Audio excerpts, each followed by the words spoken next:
आजमगढ़ में सीएम योगी ने अखिलेश यादव पर साधा निशाना, कहा वो मझधार में छोड़कर गायब हो गए। उत्तर प्रदेश में स्थित आजमगढ़ में लोकसभा के उपचुनाव के लिए भारतीय जनता पार्टी के नेता और सीएम योगी आदित्यनाथ ने चक्रपुर में जनसभा को संबोधित की। इस दौरान सीएम योगी आदित्यनाथ ने समाजवादी पार्टी पर जमकर निशाना साधा। सीएम योगी ने आरोप लगाया कि सपा धोखा देती है। उन्होंने कहा कि जब आजमगढ़ को सहारे की जरूरत थी तो मझधार में छोड़कर गायब हो गए। अग्निपथ विरोध के चलते यूपी के रास्ते जाने वाले 144 रेलगाड़ियां कैंसिल। केंद्र सरकार द्वारा अग्निपथ योजना के लॉन्च करने के बाद युवाओं के आंदोलन के चलते रेलवे को भारी नुकसान का सामना करना पड़ रहा है। रेलगाड़ियों में आगजनी, तोड़फोड़ और कैश लूट की घटनाओं के अलावा रेलवे को कई गाड़ियों को निरस्त करने, उनको डाइवर्ट करने या शेड्यूल से काफी नुकसान हो रहा है। इसके अलावा यात्रियों की दिक्कतें बढ़ती जा रही है। ट्रेनों के रद्द होने से यात्री बसों का रुख ले रहे हैं। 1 जुलाई को हाईकोर्ट में अवकाश घोषित। 17 सितंबर शनिवार को खुलेगा कोर्ट। इलाहाबाद हाईकोर्ट में ग्रीष्मकालीन अवकाश के लिए साथ ही 1 जुलाई 2022 शुक्रवार को अवकाश घोषित कर दिया गया है। साथ ही प्रयागराज व लखनऊ दोनों जगह लागू होगा। इस दिन कोर्ट बंद रहेगी किंतु कार्यालय खुले रहेंगे। इन अवकाश की जगह में 17 सितंबर 2022 को साथ ही शनिवार कोर्ट खुलेगी। साथ ही हाईकोर्ट में 1 जून से 30 जून तक ग्रीष्मकालीन अवकाश रहेगा। शुक्रवार 1 जुलाई को अवकाश घोषित करने के कारण इलाहाबाद हाईकोर्ट साथ ही 4 जुलाई को खुलेगा। इस आशय की अधिसूचना महानिबंधक आशीष गर्ग ने जानकारी दी। केजीएमयू में 10% महंगा होगा इलाज, बस अंतिम मंजूरी का इंतजार। केजीएमयू लखनऊ में इलाज करने वाले साथी मरीजों के लिए एक बड़ी और साथ ही बुरी खबर है। अब केजीएमयू में साथ ही 10% इलाज महंगा होगा। ओपीडी में परामर्श के लिए पंजीयन शुल्क दोगुना करने की तैयारी कर ली गई है। साथ ही अन्य इलाज की फीस भी करीब 10% बढ़ोतरी की जाएगी। केजीएमयू में हॉस्पिटल बोर्ड ने इस प्रस्ताव को पास कर दिया है। अब सिर्फ कार्य के परिषद से हरी झंडी मिलने का इंतजार है। साथ ही केजीएमयू की ओपीडी में इस समय पर्चे का शुल्क 1 रुपया है। पहले पंजीयन के लिए 50 रुपये लिए जाते थे, अब यह शुल्क 100 रुपये करने की तैयारी है। मानसून बिहार में थमा, यूपी में 25 जून से होगी झमाझम बारिश। मौसम का मिजाज यूपी में लगातार बदलता जा रहा है। मौसम वैज्ञानिकों के पूर्वानुमान था कि मानसून यूपी में 18 जून तक दस्तक देगा, पर मानसूनी हाथ नहीं लगी। साथ ही मानसून का विभाग का ताज़ा अलर्ट, यूपी में मानसून के लिए अब सिर्फ 1 सप्ताह का इंतजार और है। मतलब 25 जून से प्रदेश में मानसून आ जाएगा और यूपी में 25 जून से झमाझम बारिश का दौर शुरू हो जाएगा। भारतीय मौसम विभाग ने आगामी 21 जून तक आसमान में बादल छाए रहने और हल्की मध्यम बारिश होने की संभावना जताई है। यूपी वालों को महंगी बिजली का झटका, बैकडोर से इतना बढ़ जाएगा आपका इलेक्ट्रिसिटी बिल। गर्मी के सीजन में उपभोक्ताओं को भले ही बिजली कटौती का सामना अधिक करना पड़ रहा है, लोगों को शेड्यूल के अनुसार बिजली नहीं मिल पा रही है, लेकिन यहाँ पे बिल का बोझ बढ़ाने में पावर कॉर्पोरेशन पीछे नहीं रहना चाहता। साथ ही यही कारण कि इस बार यूपी पावर कॉर्पोरेशन ने सीधे दर बढ़ोतरी प्रस्ताव न देकर स्लैब में परिवर्तन करने की तैयारी की। इससे उपभोक्ता पर महंगी बिजली का बोझ बढ़ जाएगा। कॉर्पोरेशन ने स्लैब परिवर्तन का प्रस्ताव नियामक आयोग को दिया है। अगर प्रस्ताव मंजूरी हो जाता है तो शहरी घरेलू उपभोक्ताओं का बिल 25 रुपये से लेकर 150 रुपये तक बढ़ जाएगा। वहीं शहरी दुकानदारों का बिल हर महीने 180 रुपये से लेकर 1090 रुपये तक बढ़ जाएगा। बता दें कि बिजली दर बढ़ाने का प्रस्ताव 21 जून से है, मगर कंपनी ने इसका खाका पहले ही तैयार कर लिया है। इस स्लैब में परिवर्तन से 90 लाख से अधिक घरेलू शहरी उपभोक्ताओं को अधिक बिल चुकाना होगा। धार्मिक स्थलों पर लाउड स्पीकर को लेकर एक्शन जारी, 75,000 से ज्यादा उतारे गए। उत्तर प्रदेश में धार्मिक स्थलों से लाउड स्पीकर उतारने के मामले में योगी सरकार सख्ती से कार्रवाई कर रही है। साथ ही बता दें कि यूपी में देश भर में लाउड स्पीकर उतारने के मामले में एक मिसाल भी कायम की है। सरकारी आंकड़ों की माने तो अब साथ ही प्रदेश में 1,32,000 से अधिक धार्मिक स्थलों से लाउड स्पीकर को उतारा और उनकी आवाज को तय मानकों के अनुसार कम कराया गया। योगी सरकार की नई सुविधा, करोड़ों की संपत्ति की सिर्फ 6,000 रुपये में होगी रजिस्ट्री। यूपी की जनता को योगी सरकार का एक और बड़ा तोहफा, संपत्ति को लेकर होने वाले घरेलू विवाद को खत्म करने योगी सरकार की एक नई पहल। अभी तक परिवार में यानी कि ब्लड रिलेशन में अगर किसी भी संपत्ति का ट्रांसफर किया जाता है तो डीएम सर्किट रेट के हिसाब से सरकारी रजिस्ट्री शुल्क भरना पड़ता था। यह एक बड़ी रकम होती है, पर यूपी सरकार की नई योजना के तहत अब संपत्ति अपने के नाम करने के लिए सिर्फ डीड में 5,000 रुपये के स्टाम्प रजिस्ट्री की सुविधा प्रदान की जाएगी। 1,000 रुपये प्रोसेसिंग फीस भी लगेगी, यानी कुल 6,000 रुपये में खर्च हो जाएंगे। पर जल्द कीजिए क्योंकि सरकार ने इस सुविधा को सिर्फ 6 माह के लिए जारी किया है।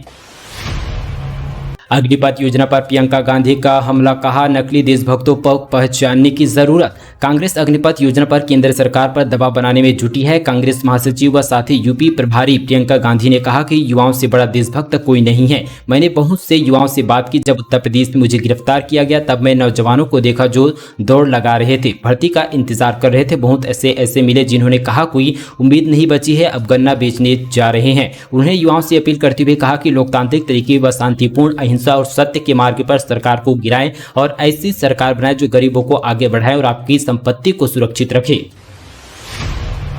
यूपी बोर्ड की हाई स्कूल की परीक्षा, जेलों में बंद कैदियों ने भी दिखाई प्रतिभा, महिला बंदी 100% पास। उत्तर प्रदेश माध्यमिक शिक्षा परिषद की ओर से जारी किए गए परिणाम, जेल में निरुद्ध कैदियों ने भी अपना पंजीयन कराया था। हाई स्कूल परीक्षा में कुल 116 बंदियों ने बोर्ड फॉर्म भरा था। इसमें 3 महिला बंदी भी थी। इसमें सार्वजनिक पंजीयन गाजियाबाद जेल में बंद कैदियों ने भी किया था।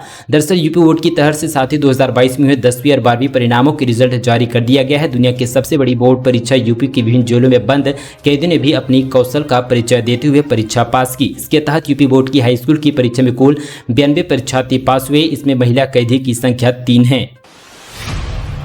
रामपुर से बड़ी खबर, खनन माफिया पर कार्रवाई करने गए नायब तहसीलदार की टीम को दौड़ा कर पीटा, की अंधाधुंध फायरिंग। स्वार रोड मंडी समिति के पास खनन से भरा ओवरलोड ट्रक पकड़ने रोकने कर कुछ माफियाओं ने नायब तहसीलदार और उनकी टीम पर जानलेवा हमला कर दिया। इतने ही नहीं, माफियाओं ने तहसीलदारों और उनकी टीम को दौड़ा कर मारपीट भी किया। फिर उन पर फायरिंग की गई, जिसके बाद टीम ने जान बचाकर वहां से छिपकर बाहर निकला। पहले तो तहसीलदार, अधिकारी व कर्मचारी पूरे दिन मामले को दबाते रहने के लिए, जिससे कि मामला डीएम के संज्ञान में आया तो शनिवार रात 9 बजे घटना की तहरीरगंज कोतवाली पुलिस को दिया गया। यूपी में अब कैसे खुलेगी सीएच और पीएच, समझे योगी सरकार का पूरा प्लान। योगी सरकार ने 1 मेडिकल कॉलेज परियोजना के तहत प्रत्येक जनपद को चिकित्सालय सुविधा से लैस करने के लिए चालू वित्तीय वर्ष में पूरे प्रदेश में लैब, सीएच, पीएच का कार्यालय, क्लब, पीकू, नीकू की स्थापना, हेल्थ एटीएम जैसी सुविधाओं से यूपी चिकित्सा क्षेत्र में एक नया रिकॉर्ड बनाने का लक्ष्य तय किया गया। यूपी बोर्ड ने स्कूटनी फॉर्म भरने की तारीख का किया ऐलान, जाने क्या है पूरा प्रोसेस। यूपी बोर्ड की 10वीं और 12वीं की साथी परीक्षाएं मार्च और अप्रैल 2022 में आयोजित होती है, जिसका रिजल्ट शनिवार दोपहर के बाद जारी कर दिया गया है। अब यूपी बोर्ड से जुड़ी एक बड़ी खबर सामने आ रही है। बोर्ड ने हाई स्कूल और इंटरमीडिएट के लिए स्कूटनी फॉर्म भरने की तारीख का ऐलान कर दिया है। राज्य में 12 जुलाई 2022 तक स्कूटनी के लिए फॉर्म भरे जा सकेंगे। यूपी बोर्ड के सचिव दिव्यांश शुक्ल ने इस संबंध पर आदेश जारी कर दी है। योग दिवस पर ताजमहल समेत सभी स्मारकों पर निःशुल्क प्रवेश, पंचमहल में होगा मुख्य आयोजन। अंतर्राष्ट्रीय योग दिवस पर ताजमहल, आगरा किला, फतेहपुर सीकरी समेत सभी एसआई के संरक्षित स्मारकों पर पर्यटक निःशुल्क प्रवेश कर सकेंगे। भारतीय पुरातत्व सर्वेक्षण ने 21 जून को सभी स्मारकों में प्रवेश निःशुल्क किए जाने का आदेश जारी किया। आगरा सर्किल के अधीक्षक पुरातत्व डॉक्टर राजकुमार पटेल ने अंतर्राष्ट्रीय योग दिवस पर स्मारकों को निःशुल्क करने की घोषणा की। नोएडा से बड़ी खबर, मॉल में लिफ्ट से गिरकर 2 मजदूरों की मौत, काम करने के दौरान हुआ बड़ा हादसा। गौतम बुद्ध नगर जिले के बिसरख थाना क्षेत्र में स्थित एक मॉल में साथ ही बीते दिन काम करने के दौरान 2 मजदूरों की लिफ्ट से गिरकर मौत हो गई। पुलिस ने यह जानकारी दी। उन्होंने बताया कि दोनों मजदूरों के शव को कब्जे में लेकर पोस्टमार्टम के लिए भेज दिया गया है। संग्रहालय विज्ञान विभाग वाले देश के चुनिंदा शिक्षण संस्थानों में हुआ शामिल। बीएचयू अंत विषय व पेशेवर पाठ्यक्रम में शिक्षण व शोधक में आएगी तेजी। बनारस हिंदू विश्वविद्यालय में अब संग्रहालय विज्ञान के रूप में नए विभाग की स्थापना की गई है। विश्वविद्यालय के विजिटर राष्ट्रपति रामनाथ कोविंद की रजामंदी के बाद इस विभाग के लिए परिणय संशोधन के नए विभाग की स्थापना की गई। बता दें कि इस तरह से साथ ही बीएचयू देश के चुनिंदा विश्वविद्यालय में शामिल हो गया, जहाँ संग्रहालय विज्ञान के रूप में पृथक विभाग संचालित हो रहा है। नुपुन शर्मा की गिरफ्तारी को लेकर मौलाना तौकीक रजा करेंगे प्रदर्शन। बरेली में अलर्ट मोड पर पुलिस प्रशासन। दरअसल यहां पे पैगर और साथ ही इस्लाम टिप्पणी के खिलाफ आईएमएस प्रमुख मौलाना तौकीर रजा खान ने 17 जून को धरने का ऐलान किया था, लेकिन प्रयागराज, सहारनपुर आदि शहरों में धरने के बाद बवाल हो गया। इसके चलते डीएम ने जिले में धारा 144 लागू कर दी गई। ऐसे में अब यह धारा 19 जून यानी कि आज होना था, लेकिन हालांकि प्रशासन ने किसी भी स्थिति से निपटने के लिए भी अलर्ट मोड जारी किया गया था। यूपी में 27,000 शक्ति केंद्रों पर योग शिविर लगाएगी भाजपा। उत्तर प्रदेश में भाजपा विश्व योग दिवस के अवसर पर 21 जून 2022 को राज्य भर में अपने सभी 27,000 सभी शक्ति केंद्रों पर योग शिविर आयोजित करेगी। पार्टी के सभी सांसद, विधायकों और एमएलसी के कार्यक्रम में शामिल होने के लिए कहा गया। बुलडोजर पर चढ़कर दुल्हन को लेने पहुंचा दूल्हा, जेसीबी पर चढ़ी अनोखी बारात देखने उमड़ गया पूरा गांव। यूपी में पिछले कुछ दिनों से जिस चीज का सबसे बड़ा क्रेज बढ़ता जा रहा है वो है बुलडोजर। बुलडोजर को लोगों की दीवानगी लगातार बढ़ती जा रही है। दरअसल सरकार अपराधियों के अवैध निर्माण पर बुलडोजर चला कर रही है और साथ ही उस पर जो है जब्त कर रही है। यही वजह है कि लोगों में साथ ही बुलडोजर को लेकर साथ ही एक बार फिर से क्रेज उत्तर प्रदेश पर बढ़ चुका है। साथ ही बुलडोजर का जलवा ऐसा है कि लोग शादी विवाह में भी कार छोड़कर अब बुलडोजर को ले जा रहे हैं। पिछले कुछ दिनों से बरचराई में एक दूल्हा कार की जगह बुलडोजर लेकर दुल्हन को लेने पहुंचे तो इलाकों में लोगों की भीड़ लग गई। बुलडोजर पर चढ़ी बारात देखने के लिए लोग घरों से निकल गए। गाजीपुर में आज भी बवाल, युवाओं ने किया पथराव, रेलवे ट्रैक जाम करने की कोशिश, पुलिस ने संभाला मोर्चा। सेना भर्ती की अग्निपथ योजना के विरोध में साथ ही आज लगातार दूसरे दिन भी गाजीपुर जिले में बवाल की खबर सामने आ रही है। युवाओं ने शहर में कई स्थानों पर प्रदर्शन और साथ ही हंगामा किया। बंजारीपुर और साथ ही गंगा विहार कॉलोनी के पास पथराव किया। बंजारीपुर गाँव के सामने रेलवे ट्रैक से गुजर रही संभार और साथ ही एक्सप्रेसवे ट्रेन रोक दी गई। दोस्तों, ये थी उत्तर प्रदेश से जुड़ी तमाम बड़ी खबरें। इसी तरह की और उत्तर प्रदेश की खबरों से जुड़े रहने के लिए हमारे चैनल को जरूर से जरूर सब्सक्राइब कीजिए। तो चलिए दोस्तों, आज के लिए बस इतना ही। तब तक के लिए जय हिंद, वंदे मातरम।